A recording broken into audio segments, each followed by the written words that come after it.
Welcome. You've splash landed into this Prosecco-laden podcast, straight into the woo-woo pool with the crew of Ohm-g. We're just a simple group of tragically imperfect and highly empathic BFFs, exploring a wide range of atypical topics with humor, grace, and curiosity. This is Ohm-g.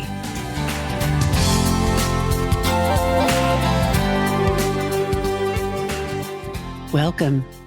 We've all heard the phrase, shame on you. But what about the shame in you? That's today's dark topic, and we're so glad you joined us. You're here with the crew of Ohm-g, the podcast. Welcome back, y'all. This is Chandra. This is Aaron. And this is Lynn. And this is Brenda Sue. This is Camille. Welcome. Welcome. Today we are talking about shame, the most recent rabbit hole that Chandra has gone down, because, there's always has to be one. Dun, dun, dun. Buckle up. Buckle up. But I was watching a video on the YouTubes like one does, and the man was talking about toxic shame. And he was talking about there being good shame and then the shame that's yours and then the shame that's not yours, right? The shame that's yours is when you say something that you don't mean to hurt someone, but it inadvertently hurts their feelings. That's like moral shame. That's our good shame. That's the shame that kind of keeps us on a moral path, right? But then there's the shame that you inherit and the shame that you are given that's not yours. So this was what he was talking about. And he mentioned this book, Healing the Shame That Binds You, by John Bradshaw. So, of course, what does one do but go directly to Amazon? Yes, add to cart. Add to cart, as well as the workbook that goes along with. Oh, boy. Yeah. So it's been fascinating. Like what he talks about is how exposure to self-lies. Yeah. So like your parents telling you, don't be selfish, you're being selfish, even though that's not true. Right. The exposure to self-lies is at the heart of neurotic shame, and escape from self is necessary, thus creating the false self. Yeah. So if you're told you're selfish, well, then what are you going to do? You're going to give everything away. You're going to give, even if it's just energy, if it's whatever, but you're going to give. And the thing that we didn't bring today related to shame is bells. I thought we might take turns ringing bells at each other as what shame, shame. Maybe if there's a part two. Just kidding. What you were saying, Chandra.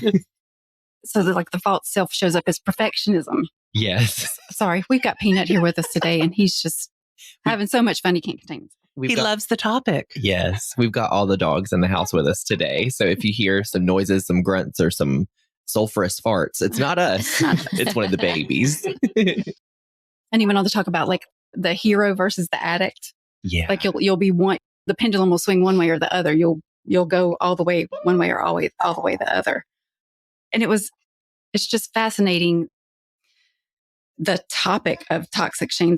He was even talking about shame that you inherit, like it's genetic, right? He was talking about how when the false self grows, the authentic self shrinks, right? And your layers of defense become so intense that you lose all awareness of who you are. Wow. And I'm like, check. But I mean, we also assume that happens because of coming into the human form, right? We've talked about that before, when you have to forget everything. So this is the question that started me going down the rabbit hole. We know we get shame as children, like, don't be a baby, don't cry, right? Stuff like that. Do you think we have a built-in shame about having to forget so much of our soul self to have the human experience? Does it make us more sensitive to shaming because we've had to, for all intents and purposes, abandon our quote unquote true self to have this experience? If we store trauma in our DNA, well, shame is obviously a trauma. Right. It makes sense to me. Yeah. Yeah. What about religious shame? Oh, you're reading my mind, Brenda. That's 3 more episodes, girl. Yeah. Especially with being a woman, because Eve, everything was her fault in the beginning of time. That daggum apple, she had to go and get hungry. Can a woman not have a lunch? So there's a lot of shame around religion and control, especially with women, I think. Yeah. Well, and for me, when I was growing up with my father being a preacher, he was ashamed of me. And so that caused me a whole lot of shame. Not that I cared, but it did damage me in a way. Yeah. And then I think it affects you as like your expectations in relationships, because you've been shamed as a sinning woman or whatever. And you don't feel good about yourself. So it tears away at your own self-confidence. And then you choose people who also make you feel shame. Yes. And I'm sitting here thinking, how many ways have I felt ashamed of myself? Let me count the ways. Right. Like, there's so many. Mm-hmm. And it makes me think about, I don't know that we wanted to get into this, but it feels like it's lending itself to that. We all recently were on a live Zoom with, shout out, our girl Joanna the Healer. And whoop, whoop, whoop, whoop, Joanna.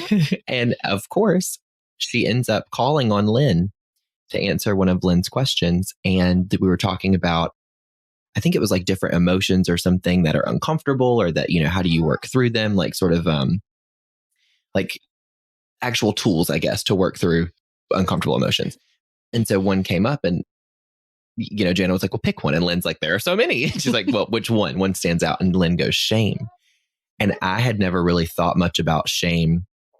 Is it related to myself or me being ashamed of myself or whatever? And as Lynn was speaking, Joanna kind of led us through this sort of guided meditation. And I was just bawling. Like, I was crying. All these little flashbacks from childhood and teenage years, and not feeling worthy, and all these different things are conditionings that I realize that I'm working on unlearning now in my adulthood. But I didn't know if you wanted to maybe talk a little bit about that experience, Lynn, since it was your question. But I think it was healing for really the whole group that was there that day. Oh, absolutely. It was a universal issue that we all deal with, and that we don't like to think about either. Yes. Very true. For me, I had to let myself be very vulnerable in front of all those people, which is not something that comes easy to me, because I like to kind of keep myself buttoned up and don't like anybody to see the sad part of me, or the shamed part of me, or the angry part of me, or, all of those, negative connotation ones. But yes. We all have it. So Joanna, being Joanna, I was going to ask a different question. And then she was like, no, I think you have a question about. She knew. She knew. She knew. You could look at her and see she knew. And I was like, oh, yeah, well, actually, I do. And it was about I was asking about the shadow aspects. Yeah. And she was like, well, which one? And I was like, I don't know. There's 4,000 of them. Right. But the one that gets me all the time is the shame. And a lot of that is ingrained from childhood. But I particularly had a very hard situation 5 or 6 years ago, where that caused me to feel a lot of shame, because I did not listen to myself. Mm. And I knew I was, and I'll just go ahead and I'm just going to be vulnerable. I might throw up after this episode. But Go get your bucket ready, honey. Go ahead. Pour a glass of Prosecco for that girl. Get it ready. Please. And thank you. So I was dating this guy, and I kept saying, there's something not right with that. Like, I knew that there was something going on. And in the meantime, one of my supposedly really good friends was standing with me, and she said, no, girl, that's you. That's all you. It has nothing to do with him. That's your past trauma. And she made me think that I didn't know what was going on. And so not only did I have the relationship with that man, but I also was dealing with the relationship with her as well. Yeah. And I was giving up my power to both of them. And finally, one day, I can't tell y'all what I said, I don't think, unless we mark the explicit. Oh, I F-bomb all the time, girl. Go for it. We can beat. But I was just like, you know what? Fuck all y'all. I'm done. And so I ended the relationship with him. I ended the relationship with her.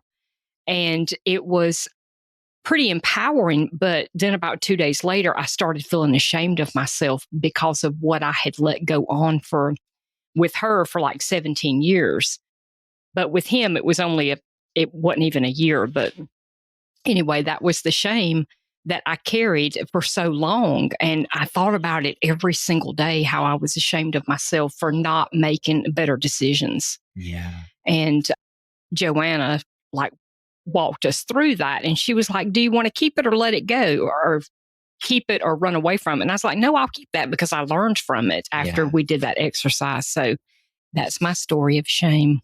And you can, as we walk through that, it was like letting go of the feelings, the negative feelings around it. Yeah. But embracing what you learned from that experience. And what you learned was listen to yourself, girl, because your gut was telling you the truth. Yeah.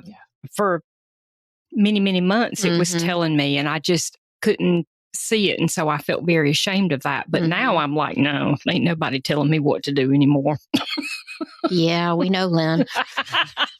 And we're all human. We've all done that. I mean, if Yeah. I could time travel back to my younger years, I'd kick my own butt for some of the decisions I made. Right. Yeah. So it's how you live and learn. Yeah, it is. But when you get this age, you kind of think you know better.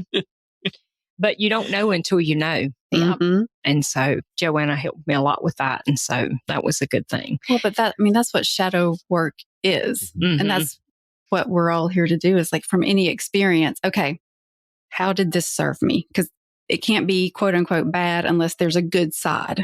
Right. Right. And the shame did serve me. Right. It served a huge purpose in my life. I just couldn't see it at the time. Right. So once you can see how it serves, you Mhm. can, okay, now I don't have to feel some kind of way, Yeah. Right. negatively toward this emotion, because Mhm. I can see how it was of benefit. Right. Yeah. So I think that's what we're kind of all here to practice. Oh, for sure. It took me back to a pattern that Christian and I have talked about that, funny enough, we both exhibited in childhood. And it was, so both of us are the oldest of 3 boys. And so when we would go to like Walmart, for example, both of my younger brothers would act up and act fools and get different toys that they wanted, almost as like a, will you just be quiet? And then you get this toy and you just better act right while you're in here. You're going to get it when you get home, whatever. Right. And I think with my parents, like, they did the best that they knew how to at the time, Right. whatever. But when I wanted something, I felt shameful for asking it, because I'm like, my mom's already stressed. And you know better. You're the oldest. I'm the oldest. I've set by example.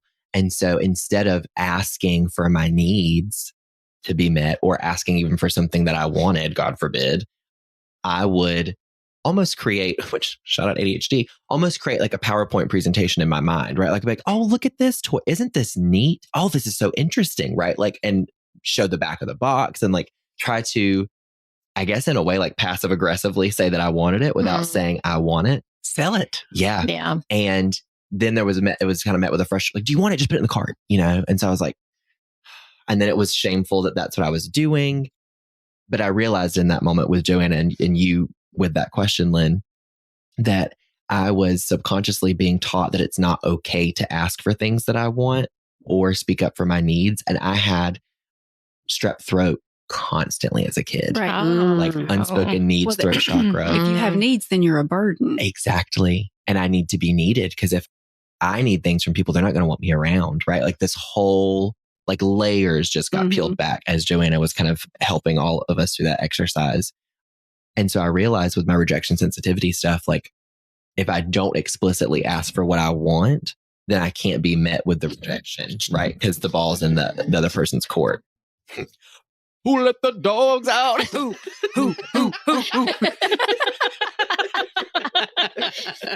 Let the dogs in, unfortunately. Cooper was not being ashamed of himself. Right. He spoke up his knee. He said, fuck that throat chakra. I'm going to tell you what I want right now, and it's not you in my face. maybe change later, but not right now. Right. May we all be more like Cooper.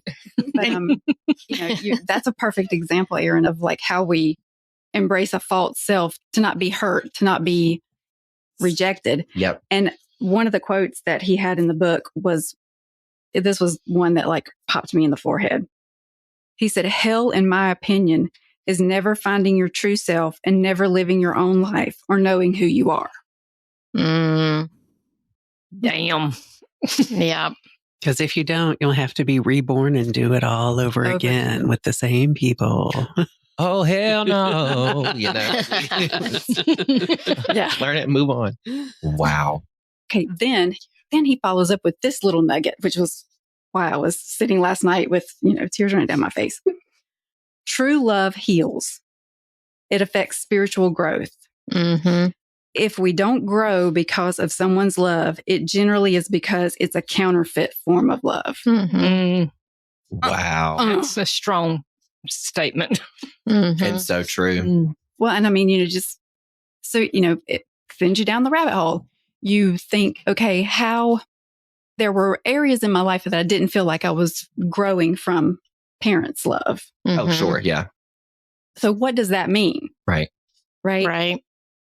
Because you're taught that that's unconditional love. Right. Like it comes from Exactly. your parents and God. They love you like no other. Mhm. Mhm. Yep. And so when they don't, it's like, we've got a whole lot to learn in Earth School then and a lot of layers to work through. I think, with parents, and speaking as a parent, Yeah. you try so hard to raise them and teach them what you think that they're supposed to be doing that you don't love them the way that you should. And it's because of that expectation. He's agreeing as a kid of a parent. That expectation of who you're supposed to be as a parent, too. Yeah. And then, parents carry plenty of shame as well. But you get into that place of, I'm doing the right thing by doing this to my child or making them have this experience because this is how it's supposed to be. And it's hard to step back from the parenting part of yourself and just let them be who they are and love them unconditionally. Yeah. Because you have your expectations of how they're supposed to be too, or how they're supposed to behave, or how they're supposed to Sure. how they're supposed to be adults. Yeah. And so it's really like being able to step away from those expectations and just let them be who they are. Yeah. And That's the self-aware parent. yeah. Sure. Not all are Not that in the thick of it. No, necessarily. And I think, I got 4 kids, y'all. So I had experience with, each one of them. And I think the further I got along in the progression of children, I was able to let go of a lot more of that. But I still see room for improvement, shall we say, while I still have kids at home, Yeah. Right. But we all got childhood trauma. And our parents, did the best they could with what they knew at the time. And their goal a lot of the times, I think, and I'm not a parent, but you want to make sure your child fits in with everyone else, Right. doesn't stand out, doesn't get shamed. Mm-hmm. So it's Or bullied or whatever. exactly. It's kind of a vicious circle if you think about it. Mhm. And if they don't, then it's a reflection of you as a parent, right? Like subconsciously in your mind, that I imagine. Yeah, what you it feel is. Oh, well, if you're doing XYZ that's frowned upon or your behavior's bad or whatever, then it looks bad on me as a parent. And so there's that shame that you feel in yourself, the Right. sort of judgment Yeah. from shame. Mhm. And that I imagine that parents put on other parents, right? Like, Oh, yeah. look at her coming out the house with them hoochie mama shorts. I would Yeah. never as a mother, or whatever. Oh, that was big in my family. Mine too. Do you see how that child over there is acting? Yes. We do not act that way. Right. Or else, like, Mhm. Oh, yeah. Jesus ain't going to be happy if you act like that or wear that. Oh, do you know how many times I got told that as a child? Mhm. Keep acting like that. Jesus ain't gonna love you no more. That's right. Mhm. and then Jesus came up and smacked the heck out of your parent like Will Smith at the girl. Keep my name out your mouth. In a perfect world. Right. Perfect world. He was talking about, when I say he, I mean John Bradshaw in the book, was talking about generational trauma. And he was like, if your primary caregiver had a shame-based personality, Mhm.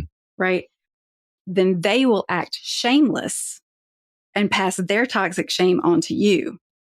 Okay. And so I'm sitting there thinking, okay, exhibit 1, Mm. exhibit 2, like I can think of so many situations where that happened as a child.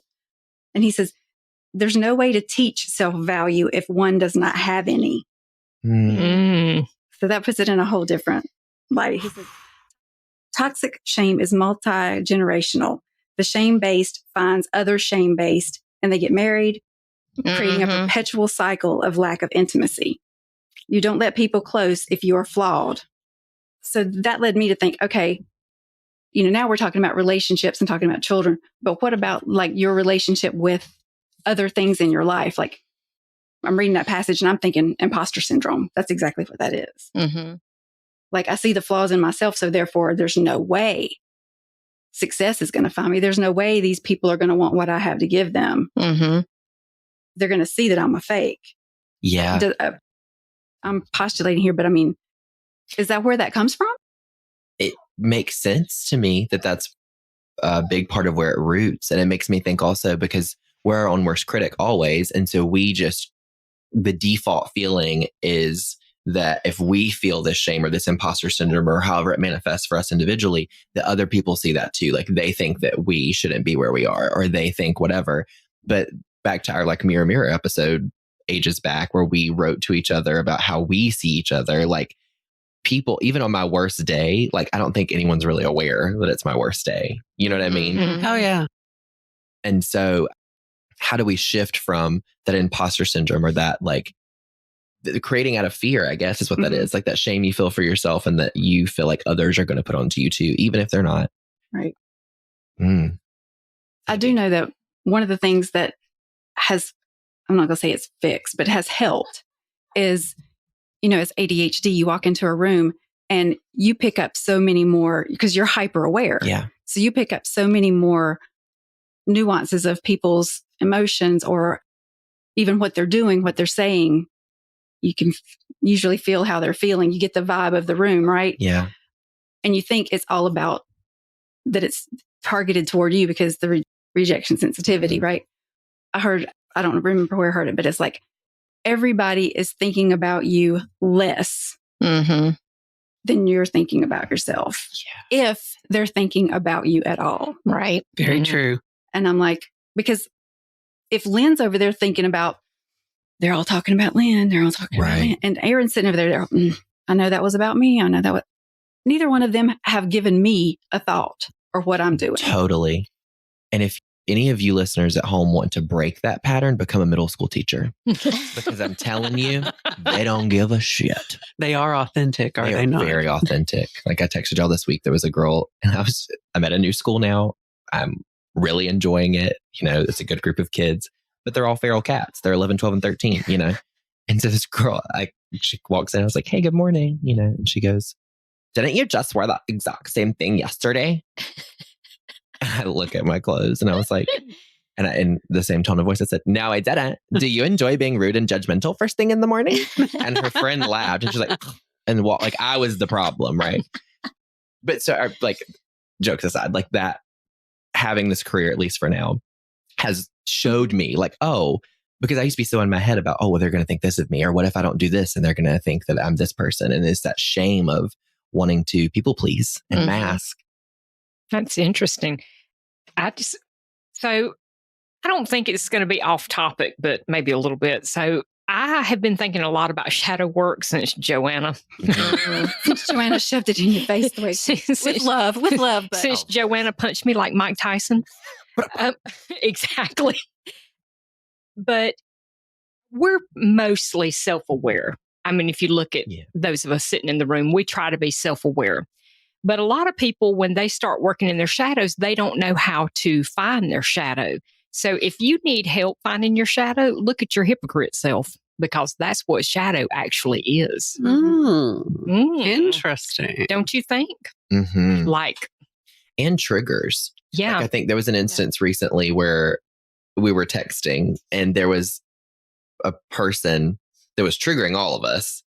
And we were like, why am I so like, about this person, right? Like, what is it that is, because it's something in me. It's a mirror, right? Right. And so I was like, oh, this person is talking and insane. And y'all know I fucking talk, forever. But this person like kept talking, like almost to the point of it being like inappropriate for the context of what was going on and was just taking up space. And I was like, bingo, Aaron, you don't feel like you should take up space. So that's one of the trigger. You know, I think there was more there. Right. But So watching someone else do it makes you highly uncomfortable because It's grating. yes, Because, it was hitting us all that same way. Sorry, Cam, you weren't involved in that.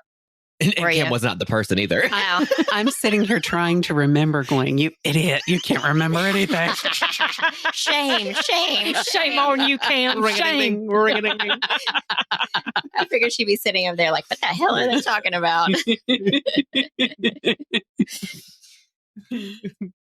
Yeah. So, I had another question come up as I was reading because of we can all think back and see exact instances where we felt shame and created a false self around that. Like we can all look back and say, oh yeah, that was the moment that I decided I was going to be X, Y, or Z, right? And if shame is multi-generational and is passed on, right? Do you think there's a generation or at least a subset of a generation of parents who thought they didn't have a choice but to have children? Like that was the thing that you do, whether you want them or not. For sure. You grow up, you get married, you have children. Mm-hmm. And you don't question it. Right. So what if the children, just thinking, what if the children weren't their heart's desire? So they didn't truly, deeply love them. Is that just one more facet?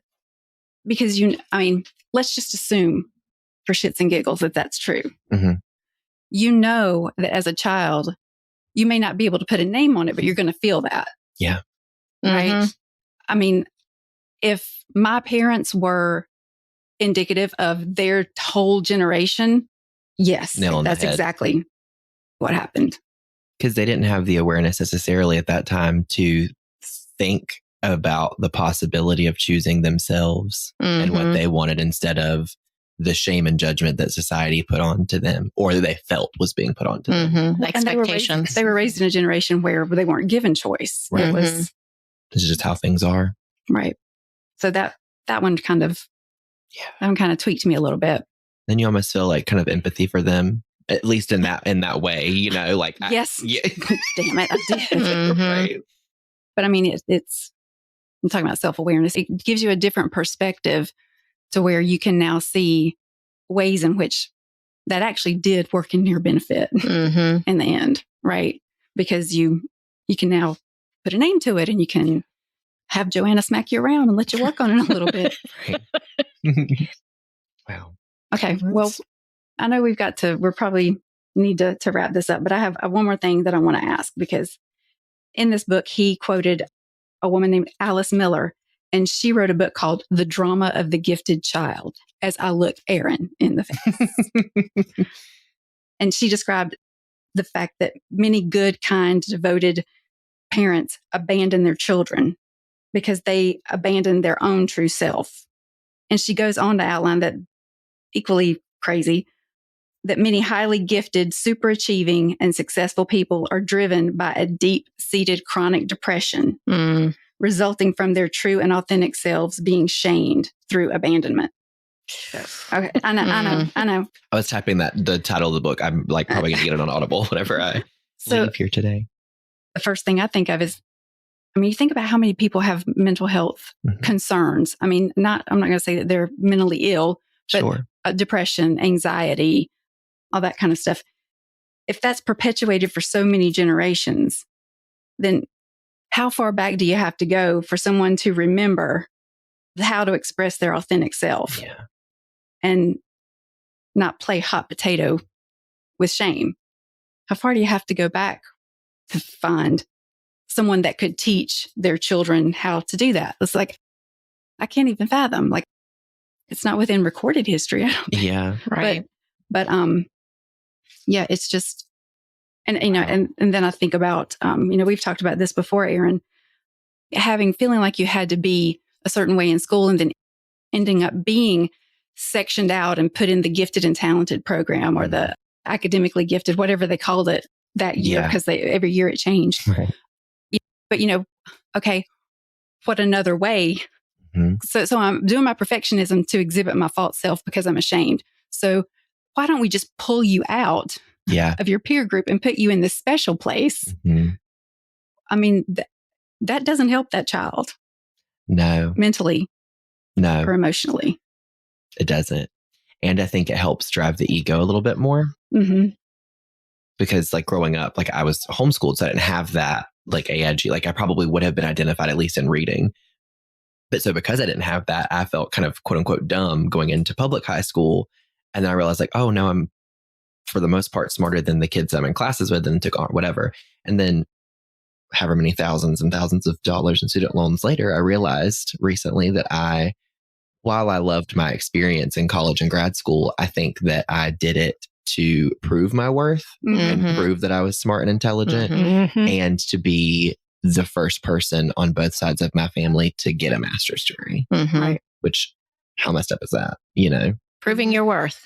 Yeah. I bet that's behind a lot of workaholics out there. Oh, and yeah. Highly successful people. I mean, that's exactly what they're saying is that shame is the motivation Yeah. for overachieving and underachieving.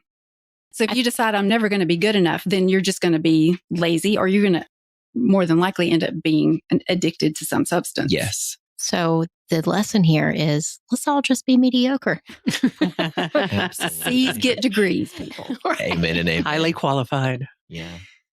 All right. Well, if you've enjoyed this discussion on shame and you like the podcast, please go on Apple or Spotify, give us a review, leave a comment, and we will see you on the next episode. We love you guys. Bye. Love you guys. Bye. Ciao, ciao. Thank you for joining us today. Please follow and subscribe to our podcast on Apple, Stitcher, Spotify, or wherever you get your podcasts, and leave a review. It's so easy to do and such a huge help for us. We appreciate your interactions so much. Want to join us at our table? Make sure to check out our YouTube channel and join our Facebook community. If you've enjoyed this content and wish to support us, take a look at our Patreon page. All information and links will be in our podcast description. Catch you next time.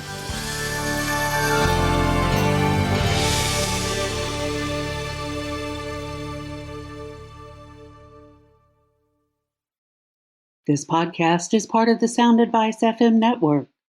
Sound Advice FM. Women's voices amplified.